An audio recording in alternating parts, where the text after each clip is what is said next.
नमस्कार, मैं हूं अंकुर और आप देख रहे हैं सत्यहिंदी.com। एक नजर डालते हैं अब तक की सुर्खियों पर। वाराणसी में स्थित ज्ञानव्यापी मस्जिद में सर्वे होगा या नहीं, इस बारे में एक स्थानीय अदालत आज फैसला सुनाएगी। बता दें कि यह मस्जिद काशी विश्वनाथ मंदिर से सटी हुई है। अदालत ने इस साल अप्रैल में मंदिर में सर्वे करने का आदेश दिया था। यह आदेश 5 हिंदू महिलाओं की याचिका पर दिया गया था। अदालत ने इसकी वीडियोग्राफी करने और उसकी रिपोर्ट सौंपे जाने का आदेश दिया था। पिछले हफ्ते ज्ञानव्यापी मस्जिद में सर्वे को लेकर हंगामा हुआ था। अदालत की ओर से नियुक्त कमिश्नर और वकीलों की टीम जब ज्ञानव्यापी मस्जिद की पश्चिमी दीवार के पीछे स्थित श्रृंगार गौरी स्थल का सर्वे करने पहुंची तो वहां मौजूद लोगों ने नारेबाजी की। राजद्रोह पर रोक लगाने के सुप्रीम कोर्ट के फैसले के बाद केंद्रीय कानून मंत्री किरेन रिजिजू ने लक्ष्मण रेखा की याद दिलाई। इसके बाद अब पूर्व केंद्रीय मंत्री और कांग्रेस के नेता पी चिदम्बरम ने उन पर पलटवार किया है। पी चिदम्बरम ने कहा कि भारत के कानून मंत्री को मनमाने तरीके से लक्ष्मण रेखा खींचने का कोई अधिकार नहीं और उन्हें संविधान के अनुच्छेद 13 को पढ़ना चाहिए। उन्होंने ट्वीट कर इसके आगे कहा कि विधायिका कानून नहीं बना सकती और ना ही उस कानून को कानून की किताब में बने रहने दिया जा सकता है जो मौलिक अधिकारों का उल्लंघन करता हो। पी चिदम्बरम ने कहा कि कानून के कई जानकारों की नज़र में राजद्रोह कानून संविधान के अनुच्छेद 19 और 21 का उल्लंघन है। उन्होंने कहा कि सरकार के मंत्री या उनके लोग उस कानून को बचा नहीं सकते। बता दें, सुप्रीम कोर्ट के फैसले के बाद किरेन रिजिजू ने कहा था कि कोर्ट को विधायिका और सरकार का सम्मान करना चाहिए। उन्होंने कहा था कि सरकार को भी अदालतों का सम्मान करना चाहिए। दोनों के कार्यक्षेत्र निर्धारित हों, किसी को लक्ष्मण रेखा नहीं लांघनी चाहिए। वैवाहिक बलात्कार यानी कि मैरिटल रेप के मामले में दिल्ली हाईकोर्ट के दोनों जजों की राय अलग अलग रही और उन्होंने स्प्लिट फैसला सुनाया। सुनवाई के दौरान मैरिटल रेप के अपराधीकरण के समर्थन में राय रखने वाले जज जस्टिस राजीव शक्दर ने कहा कि इसको बलात्कार कहा जाना चाहिए। उन्होंने कहा कि यह अजीब है कि समाज में प्रचलित प्रथाएं बलात्कारी के बजाय पीड़िता को कलंकित करती दिखाई देती हैं। उन्होंने कहा कि इस बात का संतोषजनक उत्तर दें कि जब एक वयस्क विवाहित महिला पर उसके पति द्वारा अपराध किया जाता है तो यौन हमले को बलात्कार का पर्याय क्यों नहीं माना जाना चाहिए। न्यायमूर्ति शक्दर ने एडवोकेट करुणा नंदी द्वारा प्रस्तुत सबमिशन के साथ सहमति व्यक्त की जो याचिकाकर्ताओं की ओर से पेश हुई थी, जिसमें मांग की गई थी कि आईपीसी की धारा 375 को बलात्कार के रूप में लेबल करने की आवश्यकता है, चाहे वो विवाह की सीमा के भीतर हो या बाहर हो। जस्टिस शक्दर ने कहा कि बलात्कार का अपराध वही रहता है चाहे अपराधी कोई भी हो। उन्होंने कहा कि ये तथ्य कि बलात्कारी पीड़िता का पति है यौन हमले को कम हानिकारक, अपमानजनक या अमानवीय नहीं बना देता है। चाहे अपराधी कोई भी हो, जबरन यौन संबंध पीड़ित महिला को शारीरिक, मानसिक और भावनात्मक रूप से प्रभावित करता है। बलात्कार एक अपराध के रूप में सख्त शब्दों में सामाजिक अस्वीकृति का पात्र है, इस तथ्य के बावजूद कि बलात्कारी पीड़िता के साथ वैवाहिक संबंध में है। वैवाहिक बलात्कार के अपराधीकरण की मांग करने वाली याचिकाओं में एक विभाजित फैसला देते हुए दिल्ली हाईकोर्ट के जज हरिशंकर ने वैवाहिक बलात्कार अपवाद की धारा खत्म करने का विरोध किया। हाईकोर्ट साल 2015 में दायर याचिका पर सुनवाई कर रहा था जिसमें बलात्कार के कानूनों में मौजूद उस अपवाद को चुनौती दी गई थी जो पुरुषों को अपनी पत्नियों के साथ उनकी बिना सहमति के शारीरिक संबंध बनाने पर सुरक्षा देता है। जस्टिस हरिशंकर ने इसके खिलाफ राय दी और कहा कि ऐसा करना नए अपराध को जन्म देना होगा। अतिक्रमण हटाने मदनपुर खादर पहुंचे एमसीडी के बुलडोजर और दिल्ली पुलिस के अफसरों को गुरुवार को स्थानीय लोगों के विरोध का सामना करना पड़ा। आम आदमी पार्टी के विधायक अमानतुल्लाह खान भी मौके पर पहुंचे और एमसीडी की कार्रवाई का विरोध किया। इस दौरान स्थानीय लोगों ने एमसीडी और दिल्ली पुलिस के खिलाफ जमकर नारेबाजी की। पुलिस ने उन्हें चेतावनी दी कि वे कार्रवाई में बाधा न डालें वरना उनके खिलाफ कार्रवाई की जाएगी। अमानतुल्लाह खान ने कहा कि कहीं पर भी अतिक्रमण नहीं है और क्या एमसीडी की ओर से किसी तरह का नोटिस दिया गया है। उन्होंने कहा कि एमसीडी डर का माहौल बना रही है और पैसे मांगे जा रहे हैं। याद दिला दें कि सोमवार को दक्षिणी दिल्ली के शाहीन बाग में अतिक्रमण हटाने के लिए पहुंचे एमसीडी के दस्ते को भी इसी तरह के विरोध का सामना करना पड़ा था। जबरदस्त विरोध के बाद एमसीडी का बुलडोजर नाम मात्र की कार्रवाई करके वापस लौट गया था।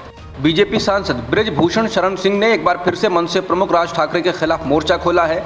ब्रजभूषण शरण सिंह ने कहा कि राज ठाकरे ने उत्तर भारतीयों पर इतने जुल्म किए हैं जितने रावण ने भी नहीं किए। बीजेपी सांसद ने कुछ दिन पहले कहा था कि उत्तर भारतीयों को अपमानित करने वाले राज ठाकरे को वो अयोध्या की सीमा में नहीं घुसने देंगे। उन्होंने शर्त रखी थी कि अयोध्या आने से पहले राज ठाकरे सभी उत्तर भारतीयों से हाथ जोड़कर माफ़ी मांगे। बता दें कि राज ठाकरे 5 जून को अयोध्या आने वाले हैं और मुंबई में कई जगहों पर चलो अयोध्या लिखे पोस्टर लगाए गए हैं। इन पोस्टर्स में बड़े अक्षरों में जय श्री राम भी लिखा गया है। बता दें कि कुछ साल पहले मनसे के कार्यकर्ताओं ने मुंबई में जाकर नौकरी व रोजगार करने वाले उत्तर भारतीयों पर हमले किए थे। तब इस हमले को लेकर खासा हंगामा हुआ था। अयोध्या के संत परमहंस दास ने भी कहा है कि राज ठाकरे को उत्तर भारतीयों से माफ़ी मांगनी चाहिए और अगर वो नहीं मांगते हैं तो अयोध्या में नहीं घुसने दिया जाएगा। ब्रजभूषण शरण सिंह ने कहा है कि राज ठाकरे दड़बे के अंदर रहते हैं और कई सालों बाद उससे बाहर निकले हैं, वरना वो पहले ही उनका विरोध करते। राजस्थान में एक बार फिर तनाव की घटना हुई है और इस बार ये घटना हनुमानगढ़ में हुई है। हनुमानगढ़ के नोहर में विश्व हिंदू परिषद के ब्लॉक अध्यक्ष के साथ कुछ लोगों ने जमकर मारपीट की। हनुमानगढ़ के पुलिस अफसर सुरेश चंद्र ने कहा कि इलाके में एक मंदिर है और इसके आगे खाली प्लॉट है और वहां कुछ लड़के अक्सर बैठे रहते हैं। इस पर दूसरे पक्ष ने ऐतराज किया तो दोनों पक्षों के बीच मारपीट हुई। पुलिस अफसर ने कहा कि सतबीर सहारण नाम के शख्स के सिर में गंभीर चोट आई और उसे अस्पताल में भर्ती कराया गया है, जबकि 2 लोगों को मामूली चोट आई है। उन्होंने कहा कि एसडीएम, सीओ सहित पुलिस के तमाम आला अफसर मौके पर मौजूद हैं और असामाजिक तत्वों को गिरफ्तार करने के प्रयास किए जा रहे हैं। तनावपूर्ण हालात को देखते हुए इलाके में इंटरनेट सेवाओं को भी बंद कर दिया गया है। समाजवादी पार्टी के वरिष्ठ नेता मोहम्मद आजम खान के समर्थन में बीएसपी प्रमुख मायावती ने बयान दिया। बीएसपी प्रमुख ने गुरुवार सुबह ट्वीट कर कहा कि यूपी व अन्य बीजेपी शासित राज्यों में भी कांग्रेस की ही तरह गरीबों, दलितों, आदिवासियों व मुस्लिमों को निशाना बनाया जा रहा है। मायावती ने कहा कि उत्तर प्रदेश सरकार द्वारा अपने विरोधियों पर लगातार द्वेषपूर्ण कार्रवाई की जा रही है और विधायक मोहम्मद आजम खान को 2.25 साल से जेल में बंद रखा गया है। बीएसपी प्रमुख ने सवाल उठाया, ये लोगों की नज़र में न्याय का गला घोटना नहीं है तो और क्या है। महाराष्ट्र कांग्रेस के अध्यक्ष नाना पटोले ने कहा कि एनसीपी ने कांग्रेस की पीठ में छुरा घोंपा है और वो इसकी शिकायत कांग्रेस हाईकमान से करेंगे। नाना पटोले ने महाराष्ट्र की गोंदिया जिला परिषद के चुनाव में एनसीपी के बीजेपी के साथ हाथ मिलाने को लेकर ये बात कही। पटोले के बयान से पता चलता है कि महाराष्ट्र की महाविकास आघाड़ी सरकार में शामिल दलों के बीच कुछ खटपट जरूर चल रही है। नाना पटोले ने कहा कि एनसीपी लगातार कांग्रेस की पीठ में छुरा घोंप रही है और उसने ऐसा कई जगहों पर किया है, जैसे मालेगांव और भिवंडी में। हम बीजेपी के साथ उनके रिश्ते के बारे में ज़रूर बात करेंगे। गोंदिया जिला परिषद के चुनाव में बीजेपी के पंकज राहंगदाले अध्यक्ष चुने गए हैं, जबकि एनसीपी के नेता यशवंत गढ़वीर उपाध्यक्ष बने हैं। पटोले ने कहा है कि गोंदिया जिला परिषद में बीजेपी के साथ हाथ मिलाकर एनसीपी ने दिखा दिया है कि वो सत्ता की भूखी है और कांग्रेस उसकी प्रतिद्वंदी है। बिहार की राजनीतिक फिजा में एक बार फिर से इस तरह की अटकलें जोर पकड़ने लगी हैं कि क्या जातीय जनगणना के कारण 2 बड़े राजनीतिक विरोधी लालू और नीतीश एक साथ मंच पर आ सकते हैं।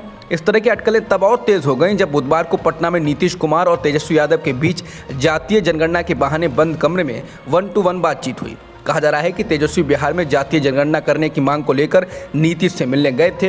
ये मुलाकात बेहद दिलचस्प थी क्योंकि तेजस्वी जब नीतीश से मिलने गए तो पार्टी के किसी दूसरे नेता को साथ नहीं ले गए और जब मुख्यमंत्री आवास से बाहर निकले तो नीतीश को लेकर उनके तेवर बदले बदले बताए गए। बेहद खराब हालातों से जूझ रहे श्रीलंका में अब राष्ट्रपति गोटाबया राजपक्षे ने कहा है कि वो नई सरकार का गठन करने जा रहे हैं।